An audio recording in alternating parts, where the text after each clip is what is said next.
কিরে ভাই না, তোর কি মন খারাপ? অনেকদিন ধরে দেখতেছি তুই মন খারাপ করে ঘরে পড়া রইছস।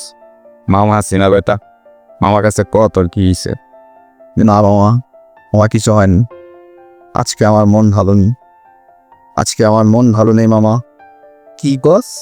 আর ভাই না, আজকে তোর মন ভালো নেই এবং কথা বললি?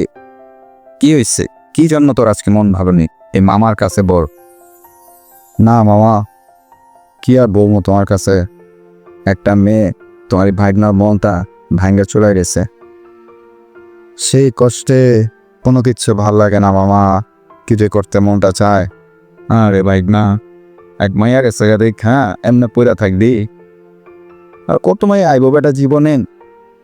আর মানছি ছেঁকা খাইতেছে না বেটা। দেখা হয়ে গেল হইব, পোলা মানুষ পেকা হওয়া যাইব না, উঠা খারাইতে হইব। বুঝছস? এই যে তোর মামারে দেওস না, তোর মামায় পম ছেঁকা খাইছি, তারপরে দেওস না। এখন এই যে স্ট্রং এ দাঁড়ায় বেশি।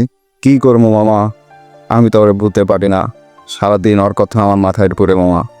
ওরে ছাড়া কেমনে থাকবো মামা? ওর তো কোনো কথাই আমার ব্রেনেতে সরে না। তুমি কোনো উপায় বলো মামা। তুমি আচ্ছা ভাই না, চিন্তা করিস না। রোজার মাসটাও করছে তো, রোজার মাসটা শেষ হোক, এরপরে তো মন খুশি করার লেগে একটা সে ব্যবস্থা কর।